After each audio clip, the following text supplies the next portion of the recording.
स्वागत है आपका मेरे YouTube चैनल में। आज हम लोग पढ़ने वाले हैं कक्षा 9वीं विषय हिंदी से पाठ अकेली का पार्ट 2।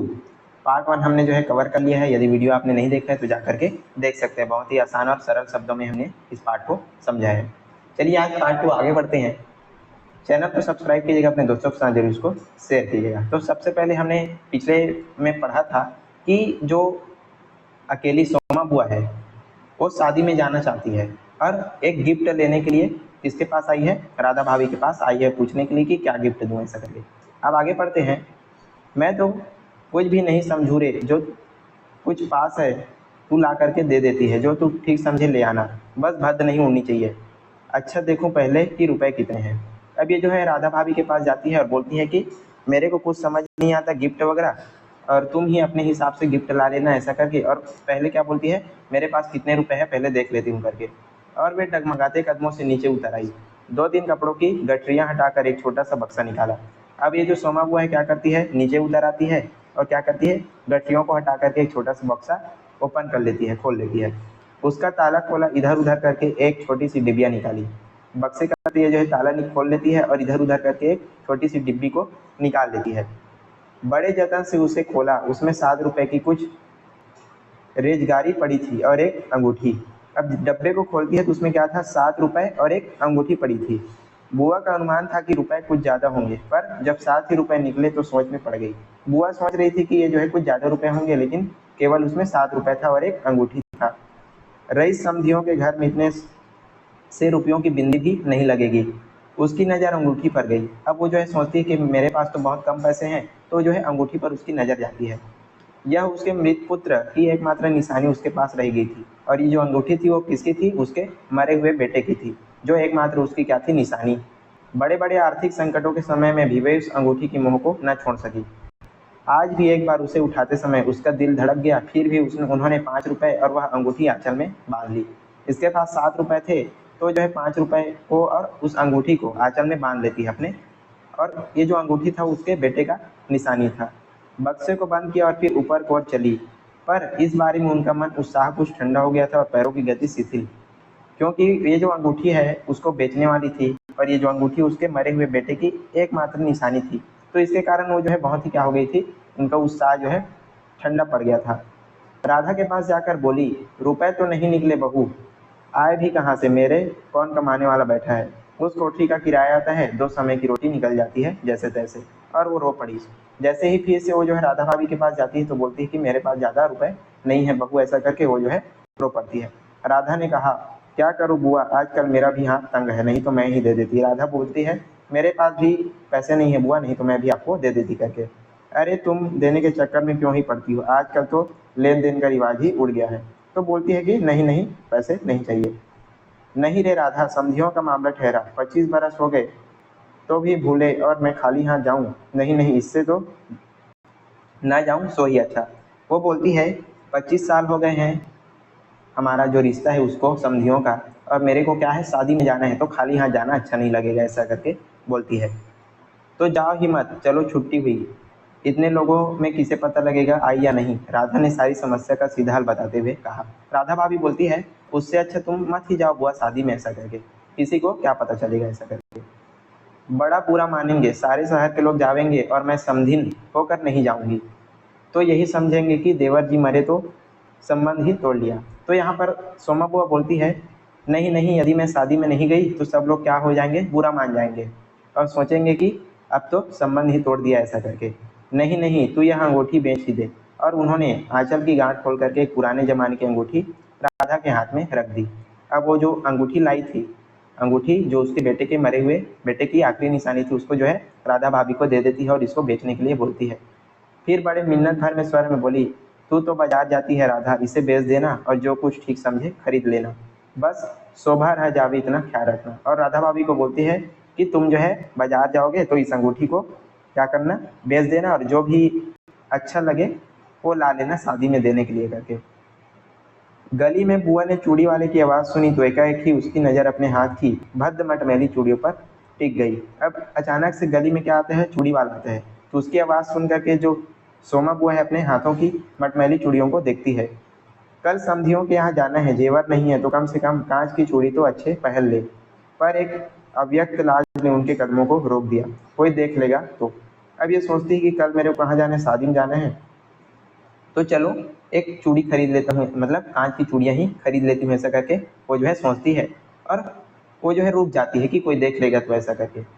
लेकिन दूसरे ही क्षण अपनी इस कमजोरी पर विजय पाती हुए पीछे के दरवाजे पहुंच गई और 1 रुपया कलदार खर्च करके लाल हरी चूड़ियाँ के बंद पहन लिए, पर सारे दिन अपने हाथों को साड़ी के आंचल से ढके फिरी।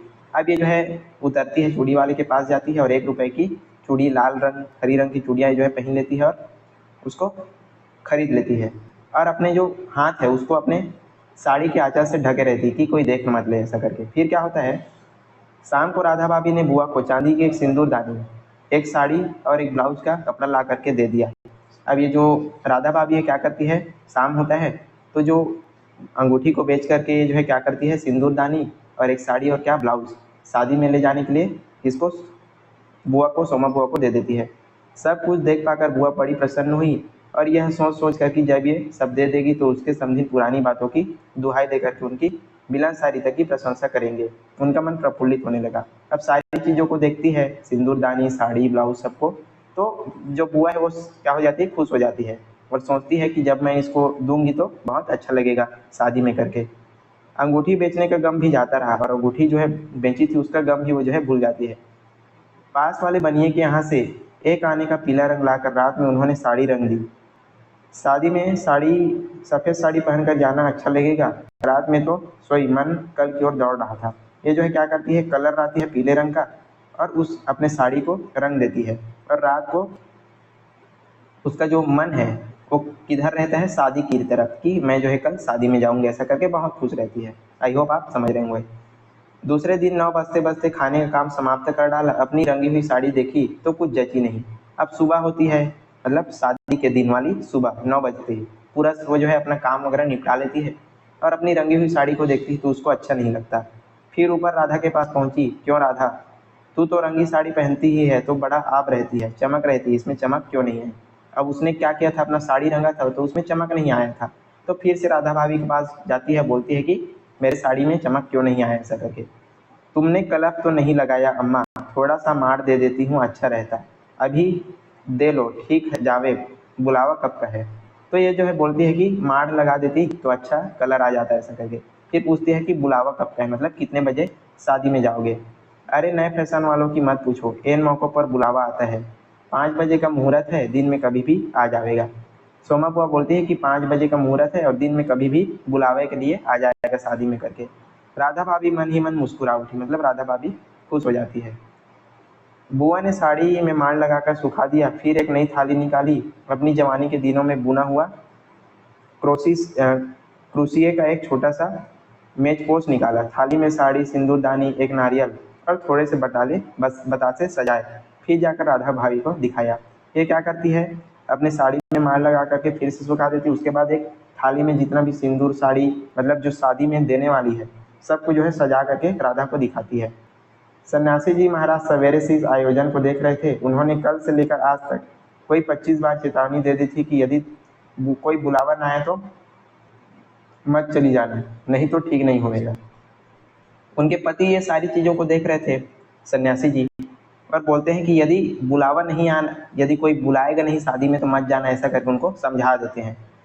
हर बार बुआ ने बड़े ही विश्वास के साथ कहा, मुझे क्या बावली समझ रखा है जो बिना बुलाए चली जाऊंगी। और बुआ क्या बोलती है, मैं क्या पागल हूँ जो बिना बुलाए शादी में चली जाऊंगी करके। अरे वह पड़ोस वाली की नंदा अपनी आंखों से बुलावे की लिस्ट में नाम देख कर आई है, और बुलावेंगे क्यों नहीं, शहर वालों को बुलावेंगे और समधियों को नहीं बुलावेंगे क्या। फिर बोलती है कि हम तो, हमारा जो नाम है वो लिस्ट में है और जो नंदा है वो देख कर के आई है तो हमको जरूर बुलाएंगे करके सोमा बुआ अपने पति से बोलती है। 3 बजे के करीब बुआ को अनमने भाव से छत पर इधर उधर घूमते देख राधा भाभी ने आवाज़ लगाई, गई नहीं बुआ, अब 3 बज जाता है। तो ये जो बुआ है वो इधर उधर घूम रही थी, मतलब वेट कर रही थी इनवाइट करने का।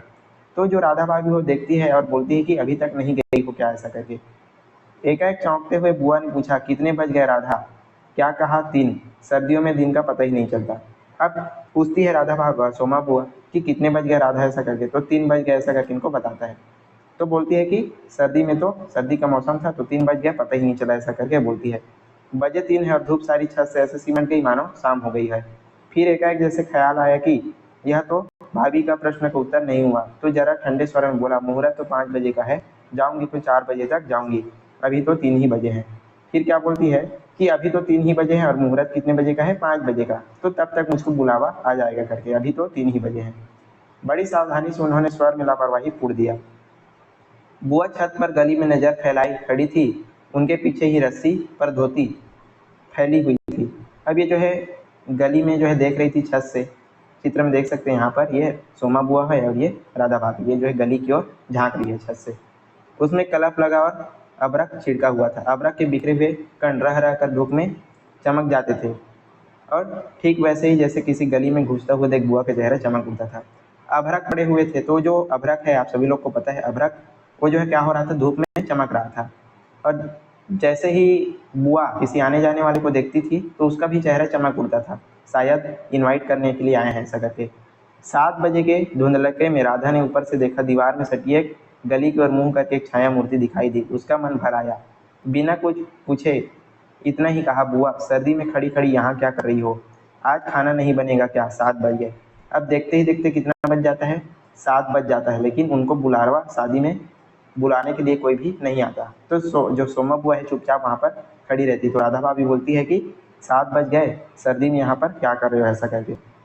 जैसे एकाएक नींद से जागते हुए बुआ ने पूछा, क्या कहा, 7 बज गए। फिर जैसे अपने ही बोलता हुआ पूछा, पर 7 कैसे बज सकते हैं, मुहूर्त तो 5 बजे का था। अब ये जो है बहुत क्या हो जाती है, दुख हो जाती है, दुख कि हमको जो है शादी में नहीं बुलाया ऐसा करके, और बोलती है कि मुहूर्त तो 5 बजे का, 7 कैसे बज गया ऐसा करके। और फिर एकाएक ही सारी स्थिति को समझते हुए स्वर को भरसक स्वयं बनाकर बोली, अरे खाना का क्या है, अभी बना लूँगी, 2 जनों का तो खाना क्या पकाना।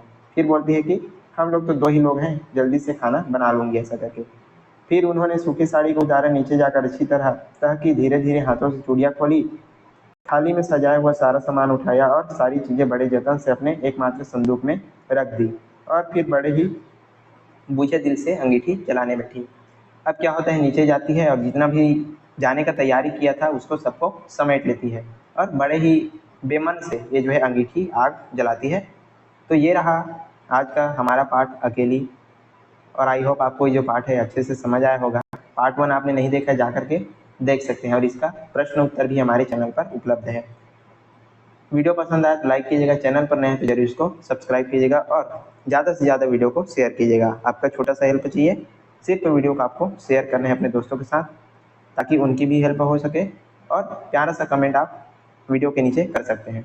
चलिए आज के लिए बस इतना ही, मिलते हैं इसी प्रकार के अन्य वीडियो के साथ, तब तक के लिए पढ़ते रहिएगा, ख्याल रखिए, धन्यवाद।